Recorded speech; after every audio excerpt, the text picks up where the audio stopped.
What's Up Yuma with Johnny Porter is sponsored by Yuma Electric Service, LLC, serving the Yuma area for more than 25 years. YumaElectricServiceLLC.com. Chili from Philly. Nick Papa Giorgio from Yuma. What's up, Yuma? Welcome to another episode of What's Up Yuma Radio. I'm Johnny. And I'm Ronnie, and my mic did not fall today. It didn't. It fell yesterday. Yeah, I was telling her off air that we started off with a little bit of a surprise, fun. That's live radio. And Talon had to come out of the cave. Talon rescued the whole situation. Me. He did. You were like a damsel in distress, and he was a knight. It was a whole scene. I froze. I'm like, what do I do? But anyways, we're good today. Yeah, good. Yes, we are good, and we are even better because we are joined by Jalinda Freeman from Thrive Consulting. Good morning, Jalinda. Good morning. Thank you for having me, both of you. Yeah, thank you for being with us. So on this show, we like to get to know our guests. We dive, a little bit what brought them to Yuma. Were you raised here? Military, ag. So I'm going to start with that. How long have you been in Yuma, and what brought you here? And where'd you grow up? Oh my God, that's so many. Okay. They're real easy questions, Jalinda. Wow, Johnny, let me tell you. Well, let's see. I was born in Yuma, Arizona at Yuma Regional Medical Center. Wow. On Avenue B. What was the date and time? I turned 59 yesterday. Oh my gosh, happy birthday yesterday. Yes. Thank you. So we did do happy birthday on the promos. On the promos. Thank you very much. Thank you very much. But no, grew up here, left when I was about, this was an argument with my mom the other day, 9.5, and we moved to Cleveland, Ohio, and lived there for about 7 years. And the best part of my life was there. Wow. Oh, okay. And we moved back, and in, goodness sakes, 1983, was going to go back to school at COFA, and found out the credit difference from my senior year in Ohio versus Yuma would put me in the 10th grade. Oh my gosh. On my own at 16, I flew back to Ohio and lived on my own and finished my senior year. Are you serious? I rented a room for $50 a week. And so you would have had to go back 2 grades? Yes. And you were like, no. Absolutely I not. totally agree with you. But flying back on your own and living by yourself at 16? I borrowed the money. I can remember it was $497 and got back. But I had already finished my junior year of vocational and becoming a hairdresser. That was my mom. And she still is. She's a beautiful 81-year-old that still does hair. And that was our lives. And went back and finished, and then came back to Yuma on an emergency for the final time. And then had to go to Yuma School of Beauty for the remaining 300 hours.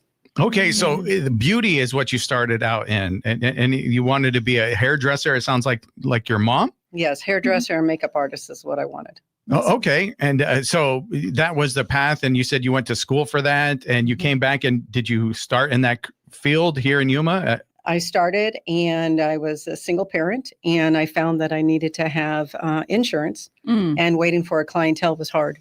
Financially, it was really hard. And I was raised to be very independent, and being on my own at 16, that was something that was not a choice for me. It was going to have to happen. And then if anybody can remember Arizona Computer Institute on Arizona Avenue, all those years ago, I went there to learn how to write DBase and DOS and all that. Oh, wow. You're dating yourself now, DOS. I already told you. I was 59 years old. I'm like, what is DOS?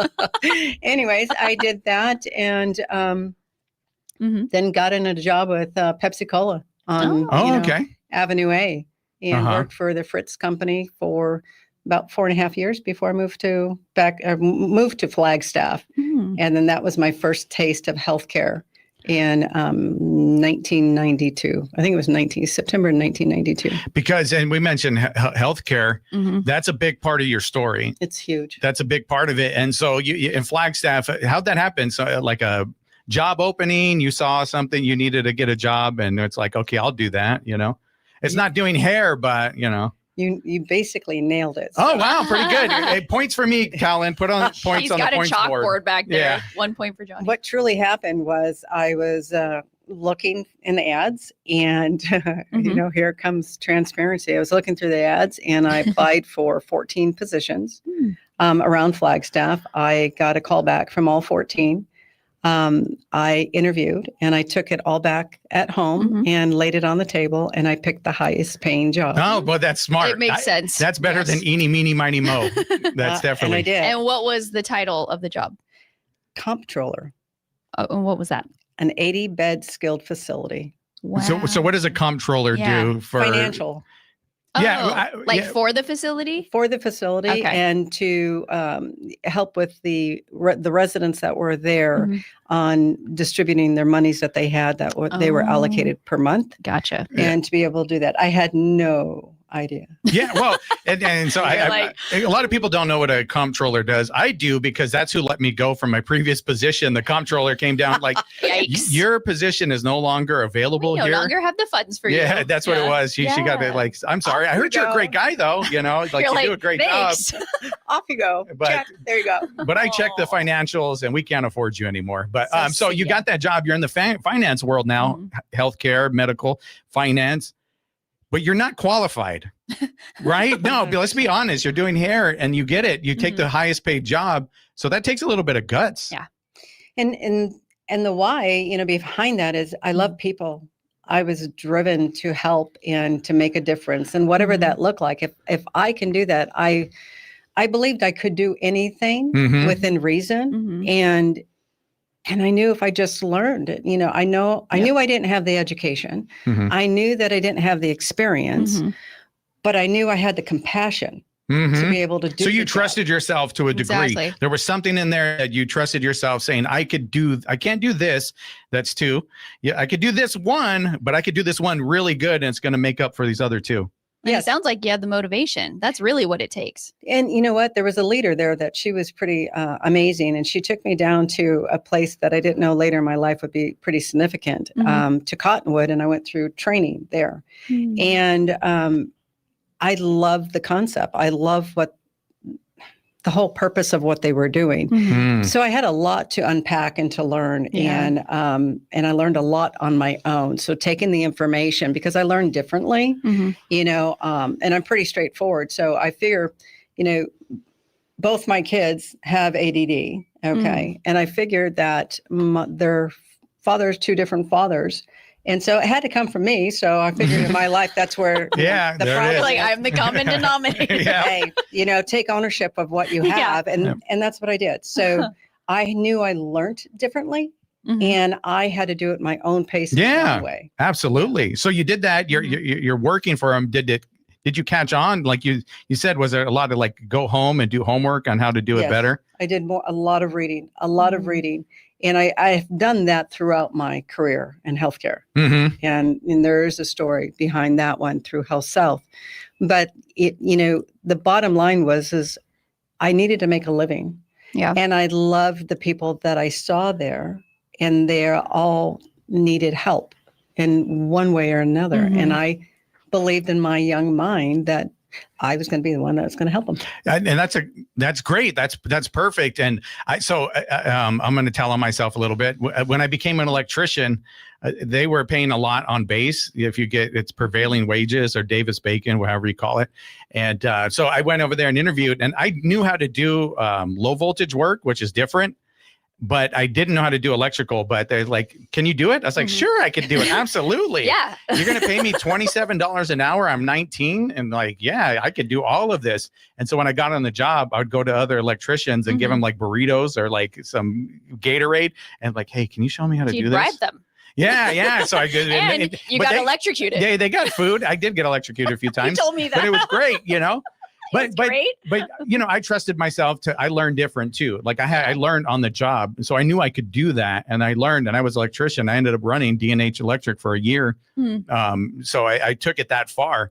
But so you trusted yourself, you're in it, you needed to provide for your kids. Mhm. You liked both the financial and the medical side of it, the healthcare. Was that coming to you more naturally as you Yes. dove? Okay. Yes. And then later I was approached by a company out of Newport Beach, and they were multi-housing, and they had a significant multi-housing business, if you would, for they had over 5,000 units there Wow. for the NAU students. And I knew nothing once again on how to do any of that. And then I just became the Northern Arizona computer rep person. And I learned all about that and their software and how to navigate that and how to set it up. And I gravitated to new things and new experiences. And then that job brought me to Yuma, Arizona in 1997, back to Yuma, Arizona in 1997 with my kids. Okay, so how did it bring you back? NetWest Corporation is a corporation that previously owned Alexandrite Sands Apartments and Emerald Springs. They built and developed by Pearl Kuhn. And they're based out of Tucson. And they have multitudes. It was a beautiful vision Pearl had. And I ended up going and getting my license in administration and nursing for management for assisted living and retired living. Wow. And became the administrator for Emerald Springs and fell in love. Absolutely. What'd you fall in love with? The people. The people? The people. And every grandma and grandpa there was that, you know, the sad thing, we live in a society that it's not always everywhere, but I found that families would just drop their parents off and, you know, the parents would think they're coming back to see mom or coming back to see dad. And they didn't. And so then we became those fillers, if you will, and helped and guided them and so forth. But it was 24-hour care, assisted living as well. And it was, you know, packaged to whatever their needs were. And there was, you know, 24-hour care around the clock. We had director of nursing. We had everything. So I had every aspect of health in there as well, from rehabilitation to just all experiences. And I was passionate about that and devoted my time. And then made a change on my own with resistance from the corporation. And went to Health South. Okay. What is Health South? Health South. Or what was it? What was it? Health South was a ambulatory surgery center on Avenue A. And it was a multi-specialty surgery center. And I fell in love once again. And I learned. Ambulatory surgery, like what is that? Like emergency? Like real quick, we need to get you in? No, ambulatory is people are ambulating. They're ambulating. They're walking in. It's elective surgeries. It's not an emergent situation. Gotcha. Completely opposite of what I said. Yeah. So, Points taken away for Ronnie. I'm -5 now. She's and started with the Health South and just found my passion. And how I grew in this business was there was a credenza that would sit right smack in front of me in the hallway. And it was loaded with everything from that said quality assurance. It said, you know, med exec committee. It said all these kind of things. And I thought, well, I've been here a year. I've never seen anybody get a binder out. What's it there? So I thought, okay, I'm going to take one home. Yeah. And I started taking one home. And MEC committee and all this. And I'm like, okay, I want to learn. So I started learning. Then I started learning about regulatory and surveys. And then I'm like, well, okay, I really like surveys. I love compliance. I love regulatory.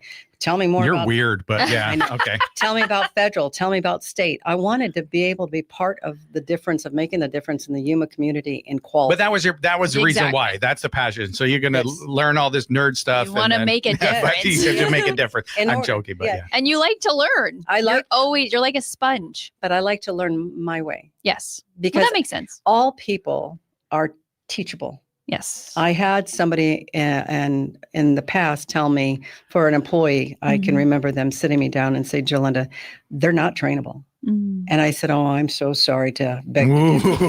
Sorry to burst your bubble. Every person is trainable. It's you as the trainer or instructor needs to learn what works for them. And then she dropped the mic and then she walked out the room. She was like, that's it. Slammed the door also. Jolinda out, you know. And he's like, you're fired. No, just kidding. that comes later. So is this how you ended up at YRMC? So how I ended up at YRMC, it's a funny story, is I wanted to get away from the administrator part. You know, I'm pretty public about, I have a pacemaker today. And when I was working about 90 hours a week for NetWest Corporation, and I get to that in some of my speakings, I needed to pull back. I needed to do something that was a no-brainer for me, and that was business management, and I can do it. But then I had that nagging learn. Pat Walls was the CFO at the time, later became the CEO of the hospital. He came across the street and he said, look, Look right there. Yeah. and I'm not kidding. Whoever knew Pat, you had to love him, because I'm still friends with his wife today. He said, Jalinda, it's time. And I said, time for what? And he said, it's time for you to get back to being, an executive director. I said, no, I have no desire. And he said, Jalinda, no, it's time. Here's the thing. We are looking at a property, and it's a surgery center, and we think you would be amazing. What I need you to do is to go find out who is hiring for an administrator of the ambulatory surgery center in Avenue B. And I said, what? And so I found the two women, beautiful women, Beth Hurley and Lynn Dugan, both who I'm still friends with. And they met me, and we met at Applebee's, and she said, well, I think you're the perfect fit, and you've got the biggest hair I think I've ever seen. It was the hair, huh? And then I've been named Big Hair for all right. Well, now we solved solved two mysteries. How you ended up at YRMC and how you got the name Big Hair. There you go. And so we went through, I was hired.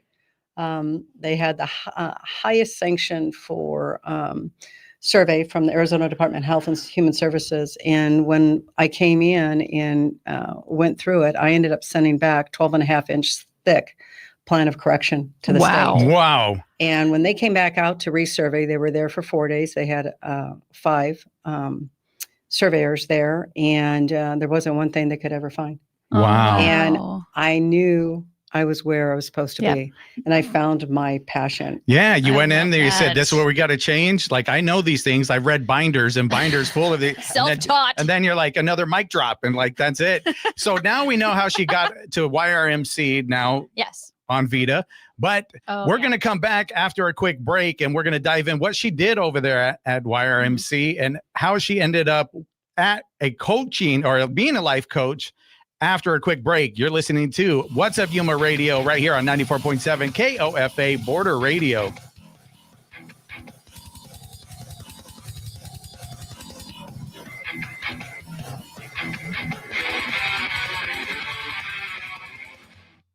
What's Up Yuma is sponsored by Yuma Electric Service, LLC, serving the Yuma area for more than 25 years. Specializing in residential and commercial wiring, services also include EV charging unit installs and solar-ready service panel upgrades. Information and consultation appointments at yumaelectricservicellc.com. Good morning. This is Cecilia Hollins-Braithwaite from the KWC Newsroom. We expect a partly sunny day in Yuma with a high of 100 degrees, winds out of the southwest at 5 to 10 miles per hour, a 20 to 30% chance of rain showers by 10 p.m., and the low is 80 degrees. There are 16,000 semifinalists in the National Merit Scholarship Program, representing less than 1% of high school seniors in the U.S. One of them comes from Cibola High School. Read about Samantha at kwc.org. The Arizona Western College Community Band will perform in concert at 7 in the evening on October 6th at the Shonin Conference Center on AWC's Yuma campus. The band will present pieces that represent a range of contrasting styles from the symphonic band repertoire. More information is available under events at azwestern.edu.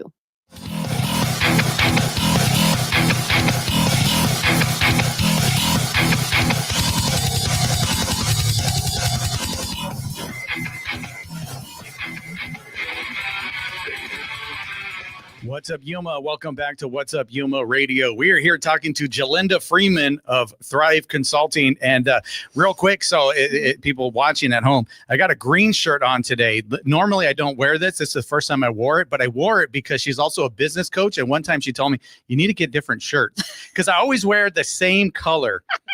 A black Thank and you a for saying that, black, Jalinda. and then maybe a version of brown. So people think I'm wearing the same shirt all the time. Why? And so, what do you mean? Why do you I don't like know. to wear the same thing? I don't know. It's just your style. Yeah, just what it is. So I got this it's new okay one. because all my husband wears black.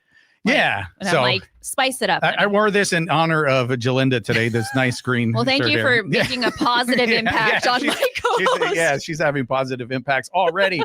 So we left, and I wanted to build that because YRMC was a big part of your story and why you're at where you're at today. Kind of, we don't have a lot of time, but kind of fast forward. What did you do for YRMC? Because that was your first mission to go out and find out about this one place But that wasn't the last. You had to go to a lot of places and look at books and regulatory things. Go ahead and explain. Well, it's huge. YRMC was, amazing part of my life, and I am, humbly dedicated and still honor who they are and what they strive to do on a daily basis. Ambulatory setting is I was responsible for the ambulatory operations. So that surgery center that I spoke of, it is one that they ended up acquiring based off the physicians coming to them, not them going to them. So the physicians came forward, they asked for that, and we came and we did all that. So stayed there. When it ended up closing down in 2015, I was at the same time going over to Prime Care Urgent Cares and helping them out. And then working under Justin Farron at the time, and an amazing leader, and went in and then just started doing more and more. And then there was a shift in the C-suite, and I took on a higher level, which was the operations side of things for all of ambulatory, with the exceptions of the cancer center. And then as time went on, I was responsible, with a team. Everything's a team. It's not an I, but I had a team that we all did acquisitions and, acquisitions or new starts or what have you, and responsible for the day-to-day operations of the ambulatory. So basically think of it, everything outside of the house of the hospital was an ambulatory area that either I had to touch on at some point with my team. And I had amazing directors and amazing practice managers and supervisors and all that. And we went through the different changes, whether we built or we acquired. And when we did that, the best part about, if you're going to ask me this question, I'm going to answer it before, is the gratification that I got by taking a clinic that was already existing by somebody else, right? It's going in there and knowing that what YRMC stood for quality. And I know, let me state, I no longer work there, so I'm not paid to say any of this. They represent quality. The best part was taking a business that was running without the state and federal requirements to bring to the community, and knowing you're bringing something safe and of quality of care. And precision. So what happened if someone you went in there saying, hey, we want to, get you under the umbrella of YRMC? And we never did that. Well, what happens if they said no? It does. They just didn't do it. It's true. So what would happen is that whomever was interested, say, Johnny, you owned a business and it was a healthcare, and you saying, well, I want the hospital to, take me on. I want them, but hospital never went and knocked on your door. They never door knocked and said, hey, is your business up for sale? It was the other way around. The clinics would go to the hospital and say, I'm looking to go back to doing what I trained to do. Because doctors are doctors, not business people all the time, right? So, and then once you find out what it takes to run a business, right? If you're a surgeon and that's what your expertise is, there's a lot to it. So I could see why they would reach out, be part of a larger organization. So you would go in and you would look at their books, look at like you said, some of the regulatory things, because again, they're not under, like you said, the state, but with the hospital, there's a whole new set of rules. Right. But, really, it wouldn't be myself. This, you have a huge team. You have a team, you have a CFO. They're not here today, Jalinda. So you're going to. It's all you. Yeah. Okay. Well, I can't take a credit for somebody else's expertise, but what I can say, they have a huge dynamic team. And on that dynamic team, they're already doing their due diligence. What my job was to go in and say, is this going to fit for what you're looking for? Does this make sense for what the community truly needs? Is this a want or a need or a desire? Or is it just a gotta have?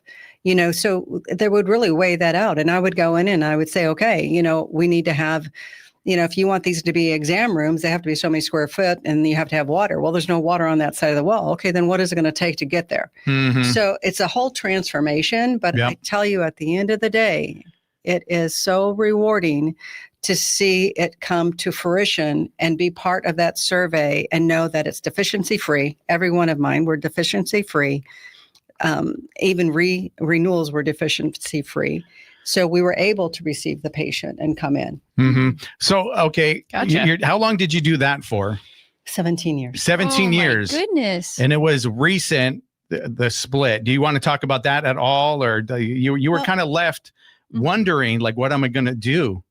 Yeah. So what brought me to where I am today Mhm. is, it's something that you say to yourself, you don't ever want to experience. This was just said to me back in July.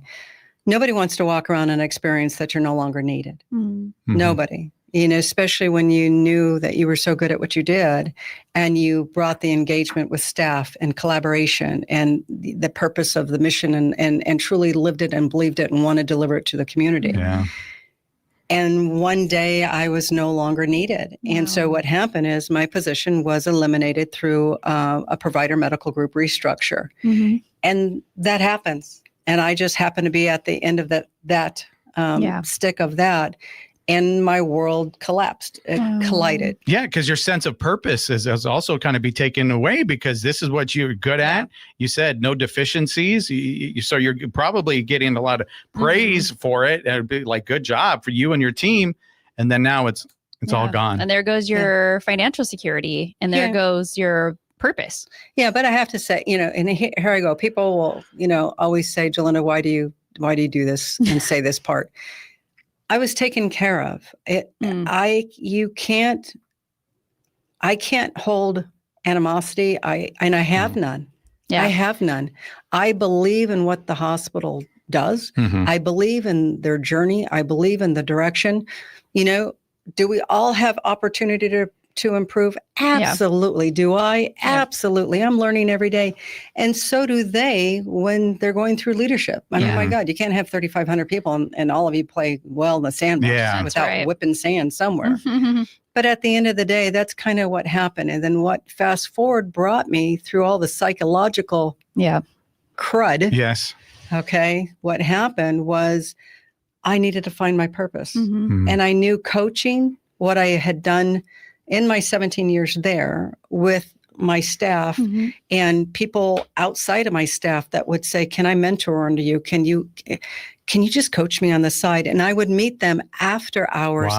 off property to help them. Back to that, you like people thing. You fell in You wanna love. This is help. what you want to do. Yep. Yeah. And it's inspiring somebody to do more, be more, and have more. Mhm. And what does that look like to somebody? So that brought me to where I am today. And And what are you doing today? today I'm a proud owner of Thrive Consulting and Coaching. And I kind of fell in that with a beautiful woman by the name of Kelly Brookshire from Empower Wellness. Mm. I was her client and I came in broken and she's like, what's wrong with you? And then I was like, oh, I I'm no don't longer know. working at the hospital Yeah. anymore. And then she's like, Aw. oh, girlfriend, you can help me. Let me do this. Yep, that's And- Kelly. Shout out to I Kelly. love that. She's like, we're not going to do this. It's We're like- going to be like, this is a new door. Yeah. Yep. Yeah. And then we discovered I said, yeah, I'll help you. Not a problem.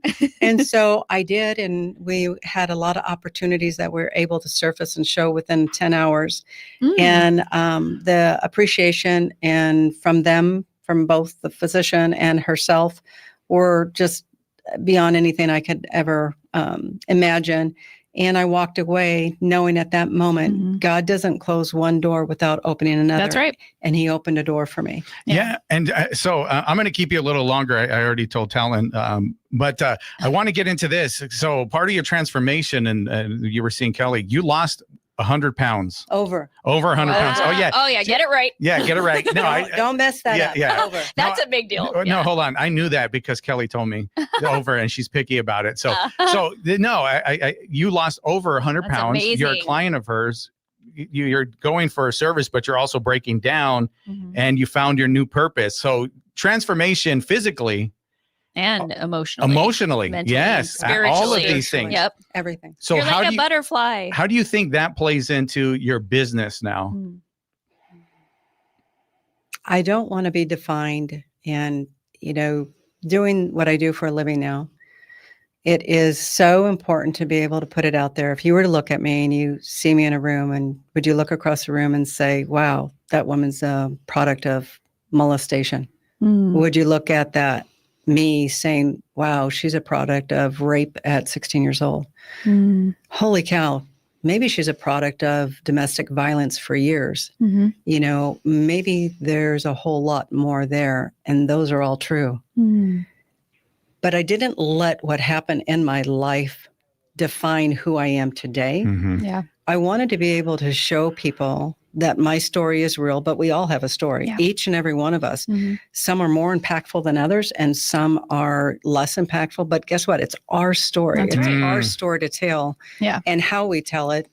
But for me, it's letting people know you're not alone. Mhm.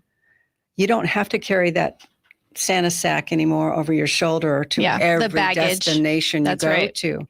But you do have to unpack it to Mhm. find out where you were and how you're going to move forward. That's right. And learn from it. Exactly. And Yeah. that's what you do. And so that's kind of where I came from. And I went with what happened to me. I wanted to sink. I wanted to Mm. disappear. I wanted people Yeah. not to see the big 260-pound Jalinda. Mhm. I wanted them not to be able to recognize me in a grocery store because I was humiliated and Mm. embarrassed of what Mm. happened to me.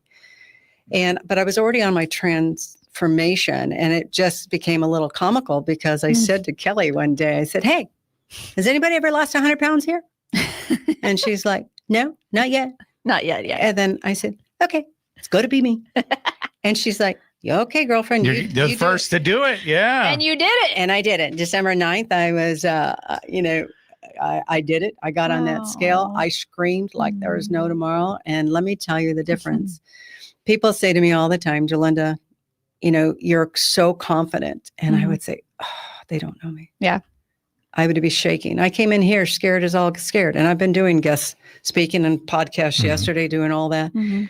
I don't know why you scare me, but anyway. It was Ronnie, I think. No, I'm she's just kidding. she's a little girl in my house. Yeah, yeah. Oh, She yeah. used to play there. I've known Yeah. her like I I knew used to her hang out long at black Jalinda's hair. house at 16. Yeah, back when she was Yeah. wearing like Nirvana shirts and stuff. Or, Yes, yeah. yeah. very And much so. punk rock. There you go, all of them. But you look at it and you have to say to yourself, "Okay, where do I go from here? What am I going to do?" So I remember saying to her, "I'm 260 pounds. Mhm. I want to be different." And what does that different look like? Because I never seen myself. And they say, "Well, Jalinda, your hairs are always done and your makeup's already done." And I said, "Guys, I was raised like this. This is how I was raised and taught that you have to have your hair done and your makeup done every day." Mhm. Yeah, I'm a little stuck in the 80s with hairspray and teasing coat, but hey, I have to do it. But I'm old school on that standpoint. But when you look at it, I ended up truly saying to myself, I can do it this time because Mhm. Johnny, I should own stock in Weight Watchers. I should own stock in just about every diet You plan. tried it all.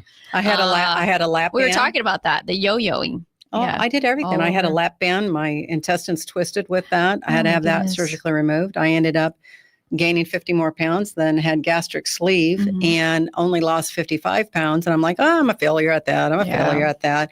And then, during COVID, I lost 78 pounds. Wow. And Where it- most people gained. I lost Look it at because you. it was an insane time for Yeah. the hospital. It was Ah. an emotional, That's true. some debilitating times. And then it was their third time that we were having to send our staff back in. Mhm. And time after time after time, I had somebody emotional saying, "Please don't send me in. I just Mhm. can't do it again." And I lost it. And so Yeah. I started eating Yeah. chocolate, lots of Ah. chocolate. We do have to wrap up now. So it sounds like a lot of your journey Mhm. and everything you've been through makes you the coach you are today. Yes. Life experience. Yes. Mhm. So if people want to find out more about Thrive Consulting and a little bit about what you do before we go to a break, let people know. Oh, they can go to my website at www.jalindafreeman.com, and that's JILLINDAFREEMAN.com. And I'm on Facebook and Instagram and LinkedIn, and you can find me there. If you go on the website, you can book your complimentary session with me and get to know one another, see if we can work together and learn more. Oh, I love that. I do the same thing. Yeah. Like, why not? First thing free. Let's see if we're even a 100%. match. Yes. Oh, I love that. Yeah. And I got to say, so you brought up like, how do people see you? Like when I met you, I was just like, oh my goodness, this juggernaut, this person that's done so much in our community and Yeah. like all this, I was really, really impressed. Mhm. So that's how I view you. And that's how I see you today. You're awesome. And Yes, you are. yeah, I really appreciate you, our friendship and you coming on the show today. Thank You're you. awesome. Thank you for inviting me, and really thank you for making me feel at ease. Yeah, I'm That glad. was I'm glad you didn't wonderful. throw up. All right. And I with was that, we're going to take a quick break and we'll be back with Fostering Hope. You're listening to What's Up Yuma Radio right here on 94.7 KOFA Border Radio. I'm waving to the kids. There's a bunch of kids here taking a tour. They can come in. You can open the door and stuff. It's all good. Yeah, let them come in and play around. I love The City of Yuma presents Tacos and Tunes, Yuma's annual food and music festival on Main Street, October 3rd and 4th. Along with multiple taco chefs vying for awards, the two-day event will include a variety of live music performances, a classic car show, and a michelada contest. Event schedule and information at yumaaz.gov/events. What's Up Yuma is now on your local public radio station, KOFA 94.7 FM. I'm Johnny. And I'm Ronnie. And our next program, we are going to have Jalinda Freeman, a business coach. Happy birthday, Jalinda. Aw. And we're also going to have Scott and Victor from Fostering Hope. So join us for What's Up Yuma Radio, weekday mornings at 10 on KOFA 94.7 FM. And streaming online through the KAWC YouTube and Border Radio Facebook pages. For KAWC News in Yuma, I'm Victor Calderon. A longtime former elected official from Yuma has been selected to lead Arizona Democrats. Charlene Fernandez is a former state representative and Arizona director for the U.S. Department of Agriculture, Rural Development. She was selected by party leaders this past weekend. In separate posts on social media, Arizona Democratic Party officials and Senator Ruben Gallego congratulated Fernandez. They both say the party should work to elect Democrats up and down the ballot in all 15 Arizona counties. Fernandez is the mother of Arizona State Senator Brian Fernandez. His District 23 includes southern Yuma County. Two of the last three Arizona Democratic Party chairs have been Latinas from Yuma County, Fernandez and former chair Yolanda Bejarano from Roll. Fernandez takes over coming off of a challenging 2024 general election for Arizona Democrats. For KAWC News in Yuma, I'm Victor Calderon. What's Up Yuma is sponsored by Sunrise Cleaning, serving the Yuma area's residential and commercial cleaning needs. Sunrise exclusively uses eco-friendly cleaning products and provides specialty services such as solar panel cleaning and pressure washing. More information and appointment booking at sunrisecleaningaz.com. What would life be without friends? Do you have a BFF or a friend who just gets you? Or maybe you're super happy about making new friends this year. Old friends, new friends, BFFs. We're going to be playing a ton of great friendship songs on K-Pop for Border this week. So if you want to escape into some feel-good K-pop, join me for the K-Pop for Border Friendship Show this week on KOFA Border Radio, streaming on web and the KOFA app on Wednesdays at 7 p.m. The KAWC Student Newsroom is funded by the Local News Initiative at the Community Foundation for Southern Arizona, the Scripps Howard Fund, and by generous local support. Thank you for supporting the next generation of public media. Learn more about the project and hear stories from emerging journalists at kawc.org/student newsroom.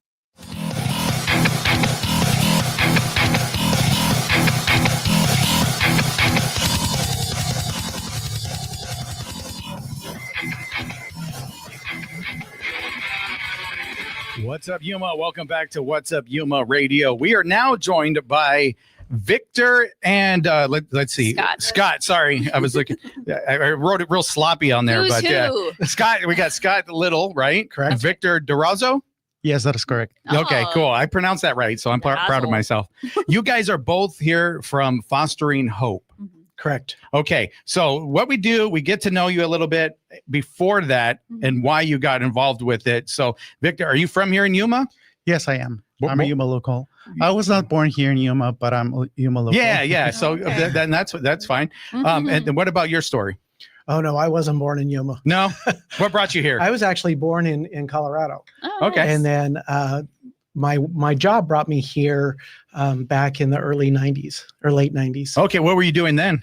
I was a nursing home administrator Oh, at that okay. time. Yeah. Okay, that's good. So you always wanted to be in that field? Was that like something planned out for you, or?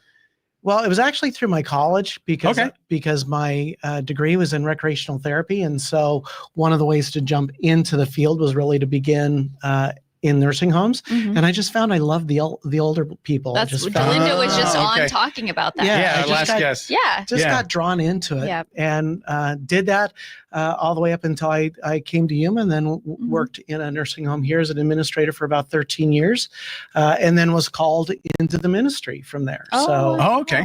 So now I work as an associate pastor. Oh, okay. So okay. you're doing that. Is that okay? So Fostering Hope, is it a volunteer thing, or do you guys work for that organization, or how does that work before we get into it? Well, Fostering Hope actually received its 501c3 this year. Oh, okay. So it is its own organization. Gotcha. It was kind of a grassroots organization.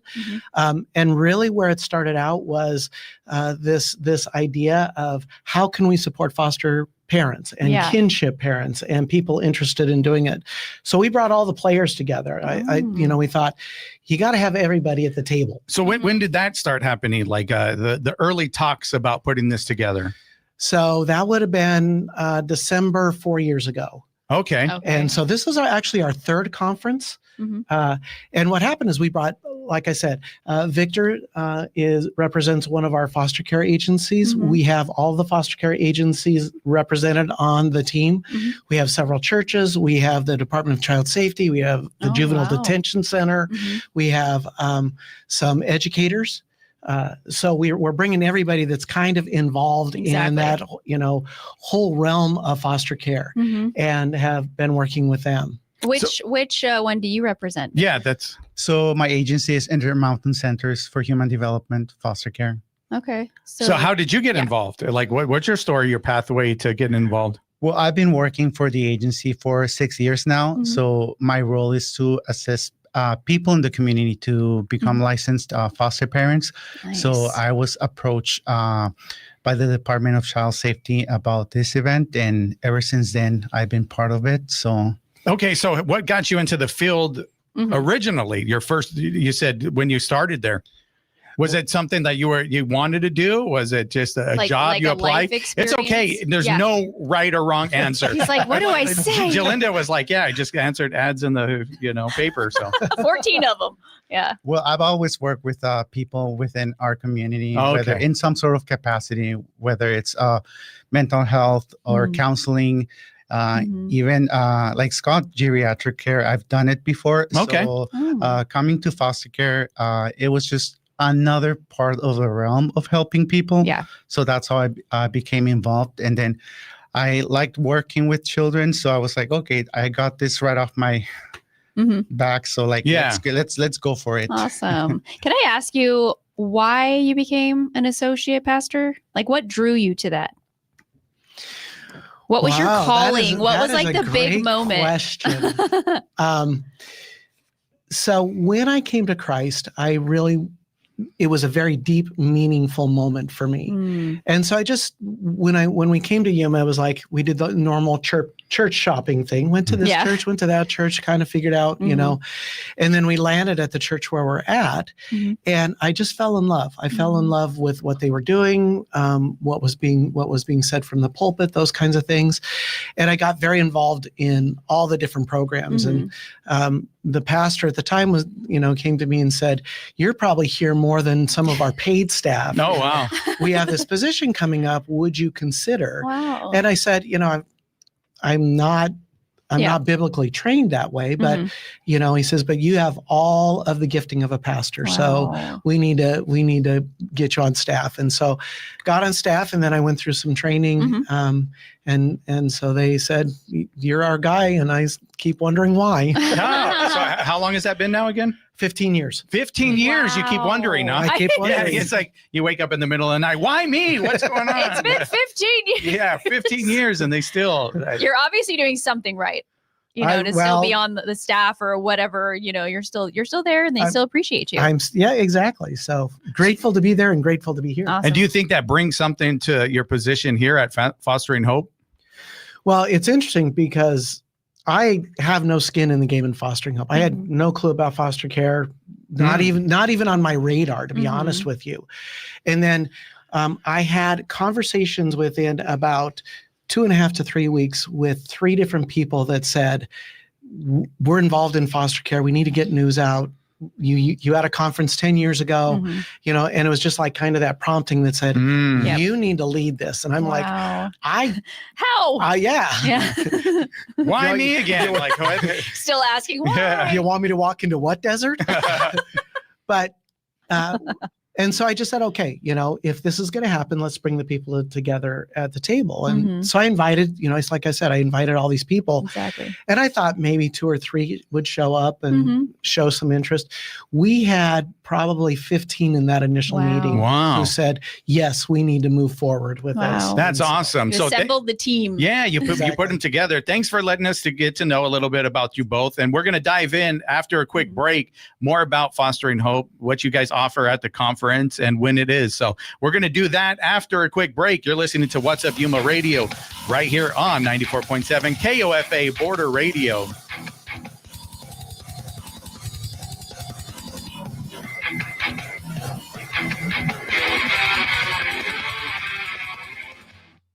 The Yuma County Library District provides activities and resources at its branches for people of all ages. Events include story time, citizenship classes, bilingual programs, crafts, author talks, and more. For more information about the activities and calendar of events, plus other in-person and online resources, visit yumalibrary.org. Hi, it's Maria Hinojosa from Latino USA. You have so much information at your fingertips. Don't you sometimes feel overwhelmed by it all? Here at Latino USA, we know that your time is valuable, which is why our team prides itself on producing original stories that you won't hear anywhere else. Check us out and share us with your friends and family. Thanks for listening. Latino USA airs on Sunday mornings at 10 a.m. on KOFA Border Radio 94.7 FM. The Arizona Western College Chorale, along with the Cibola High School Choir, will present The Power of Many, a choir extravaganza at 7 p.m. on October 10th at St. Paul's Episcopal Church and at 4 p.m. on October 12th at Trinity United Methodist Church. More information on these concerts is available under events at azwestern.edu.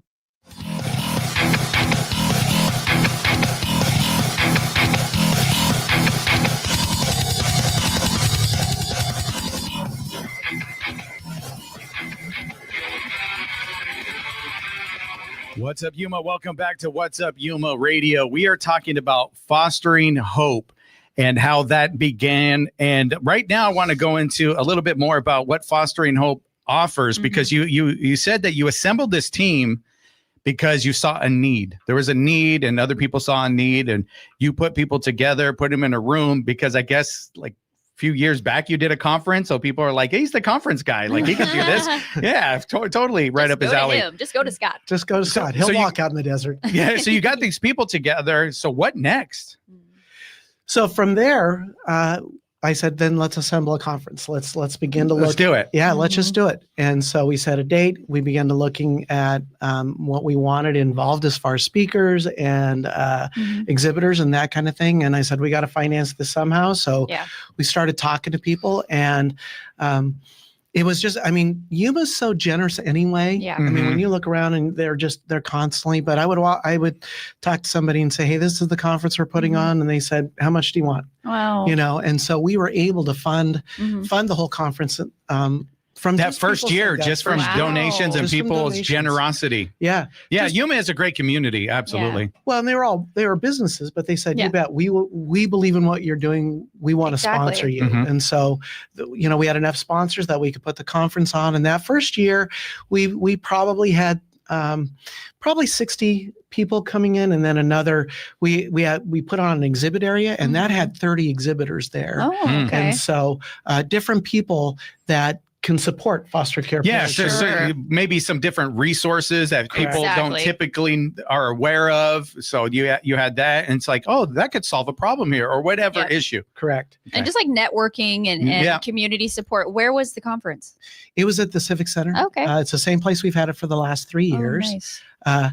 And so we provide a very low cost conference because we wanted people to have a little buy-in, Mhm. but not be so expensive that they couldn't go. Exactly. And so a lot of our sponsors would say, I will pay for lunches or for the conference Wow. or things like that. So, you know, even this year's conference, I think the first year we did it for $5. This year we're doing What? it for $10, and that included lunch. Mm. Wow, that's And so cheap. Yeah, I'm like exactly. $10. Exactly. That's amazing. And the idea is that, if you give me a ticket, I'll decide whether I want to go. If I have to pay for a ticket, I'm like, yeah, I'm going. Yeah, you're gonna go. Yeah, no, definitely. That's psychology plays a Exactly. big role. Right. So you got that first one. You said you had about 60 people, 30 exhibits. Now the second one, was it like you knew after that first one that okay, we're gonna keep doing this? Well, that was one of my things that I went in and I said, okay, guys, you're the ones who have the skin in the game. I don't. Mhm. I said, if you think we need to keep moving forward, we will push again for next year's conference. And unanimously, they said, let's go. Let's do So you it. said do it. yes. You said Yes. let's do this.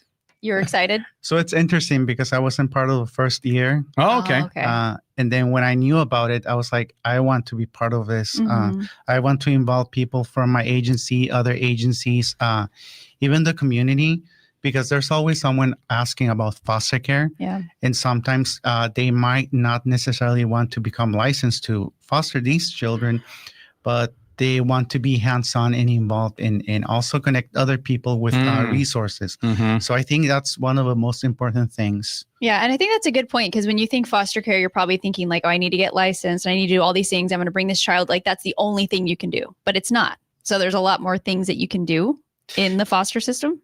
Absolutely. volunteer I mean, work stuff? there's a whole variety, and that's where it was so important. Another organization that is included on our team is CASA, which is court-appointed special advocates. Okay.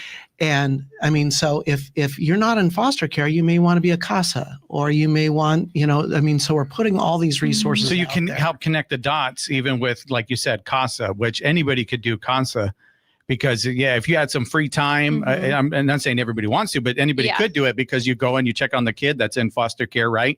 You spend some time with Big them, brother. and then you're able to go to court for them, right? That's kind of how it works. Yeah. Oh. And then we realized that foster care parents are a small portion. And I don't mean that. Yeah. But when we look at the number of kids that are placed with other than the parents in their home, and I want correct me if I'm the statistic on this, but I think about 80% are placed in kinship placements, and 20% are placed in foster care. What's the difference?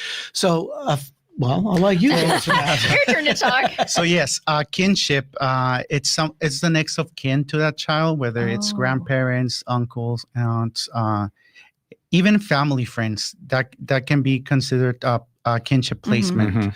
And one of the things is that UMA, the Department of Child Safety, does a great job about connecting those children to any relatives or kinship placements. So you said there's more kinship placements? There's more kinship placement than Gotcha. foster care. But one of the problems is these kinship parents or the people taking care of these kids in these kinship relationships don't realize that they have benefits, that there are things that go along with them That's taking right. those kids. Yep. And that's part of what Fostering Hope does is say, come to the conference, find out Yeah. what is available to you. One of my favorite stories is a woman came up to us last year after the conference, and she said, I was looking for resources and I could not find them until I came to this conference. Wow. And now I've got every resource I need for my Aw. kids. So it's so important. And Oh, it's it's so huge. needed. Oh, absolutely. Yeah. Yeah, that was actually on my list. Questions to ask. So that was perfect. A success seriously. story. Yeah, because that's what we look for. Yep. So what are some of those resources, if you could maybe name a few that people don't know about that they find out at one of these conferences? You would probably have a better. So there's Jesse's Closet. That's a great resource for kinship family, even foster families, where they have clothing and clothing allowances for those kids. So that's a great resource. There's also Friends of Foster Parents, and there's also Yuma Community Foster Foundation, which they also help kinship families with any of the placements needs. Even if it's like, we have a child who we want to place in your home, we see you don't have a toddler bed, things like that they can help the family support. Okay, so if you're thinking about doing an event and then you need some help, there's organizations that will help. Absolutely. Yeah, because it sounds like the most important thing is to place these kids, right? Exactly. That's like they get find them a home, and so these resources help just even in the beginning stages. And take the stress off of the people taking in the kids. You know, I'm sure it's a way bigger ordeal than maybe they think. Well, and that's part of what our hope is to say we don't want to just help people find placement for kids, but we also want to support those parents in those roles. Exactly. Yeah. I mean, you know, It's a if you whole think about it, if you had to take in your niece or your nephew, or you know, my wife is a teacher here in Yuma County, and you know, I oftentimes hear the stories about I've got to talk to the grandma or grandpa because mom or dad are not involved or out, you know, in whatever situation they're in. So they're constantly having grandpa and grandma. Well, at my age, I don't know if I could take care of my grandkids. It'd run me ragged. Yeah. I would. So if something if you needed to. Yeah. But then it's also good to know that there's resources to help you if you're placed in that situation. Exactly. And you know, one of the things that we find, like in our exhibit hall and even in our speakers, is that oftentimes there's even mental health that they need help with. Oh, yeah. You know, Totally. because they're dealing in catastrophic situations. Yeah. And so how do we help those kids walk through that? But also, how do we help those parents walk through that? Because up until that point, they may or may not have been involved. Exactly. But now that they've got this child that's having a hard time to connect, how do I help them? How do we bring them together and connect those dots? Oh. So this conference, this is the what, number 3 you said? This is our 3rd annual. Yeah. This is the 3rd one. How are you feeling about this one? I'm excited about this. Yeah, you're excited. What's the theme? There's a theme, right? There is. It's called Step Into the Story. Step into the story. And the reason that we came up with that is because if you think about in your life, there's been somebody who stepped into your story and changed that's your beautiful. direction. Yeah. That's And so beautiful. we're saying, come and step into these kids' stories, step into these parents' Wow. story, be a part of their epic. Yeah. You know, Because they are kids and they need help. You know, Absolutely. they didn't ask for this. Exactly. Nor do they know how to deal with it half the time. So the whole community is there for them. and oftentimes, even as foster care parents or kinship parents, we don't know how to deal with it. So Exactly. how do we help them Yeah. navigate this a little bit? So now you have your 501c3. You said you're an organization. So beyond the conference, are you guys available? We are. We're just honestly, we're call it a fledgling, if you will. Yeah. Because we have big dreams of where we want to go with. there it is. That's fostering what I home. wanted to know. We got the exclusive right here. Big dreams. It's gonna happen. So there's several things we want to do. We'd love to see some support groups begin through fostering home. We would like to begin to see a program where we actually have either organizations or families come around a foster family and just help them out. Like, hey, let me take the family to Wayland's Water World. Yeah. Yeah. Have a Or good time. Can I stop by and pick up your laundry and go do your laundry for you? Or, hey, you need someone to talk to? Just give me a call. I love that. So creating that kind of environment as well. Okay. And then the other part is the education, because if you are licensed, you have to keep up your education. Yeah. But foster parents don't always have time. Yeah. And so sometimes we have to say, we would love to create a system where they can go online and get their education and be able to get those credits. Those sound like great dreams. I really hope you achieve those, and we're going to get you back on as you do. Tell everybody when the conference is and how they can get involved. The conference is actually this weekend. It's this Saturday. It goes, doors open at 8, conference starts at 9, goes until 2 o'clock. Cost is $10. Wow. And you can go to fhyuma.com. Awesome. All right. Thank you guys so much. Thank you for what you do for the kids in our Yes. community that need help in the foster care system. I really appreciate it. It really touches my heart. I wanted to be a part of CASA, and I'm going to do that later in life. But with that, we got to read the particulars right here in front of me. What's Up Yuma Radio is a production of KAWC, Colorado River Public Media. We broadcast from the studios in the Matador Activity Center at Arizona Western College in Yuma. We want to thank Talon Gonzalez, Anthony Arnales, Juan Garcia, Dave Reek, and Cecilia. And you can find out more about KAWC. Sorry, I had to swallow. At That's okay. I forgive KAWC.org, you. on Facebook, at KAWC Radio, and on the KAWC app. And stay tuned following our program for COPA Midday Music. And tomorrow's show, we have Amanda and Alexis from Studio Y. Second Chance. Yeah, they got the ones that when got ringed out. And also we have Bonnie from the Hanson House, which is a really, really cool organization I just found out about. Awesome. And you can listen to our podcast at kawc.org/podcast/What's Up Yuma Radio, and email us at whatsupyumaradio@gmail.com. All right. Thank you guys Thanks, again so guys. much. And Thank we're you. definitely going to be having you on. Best of luck at your conference. Thank you.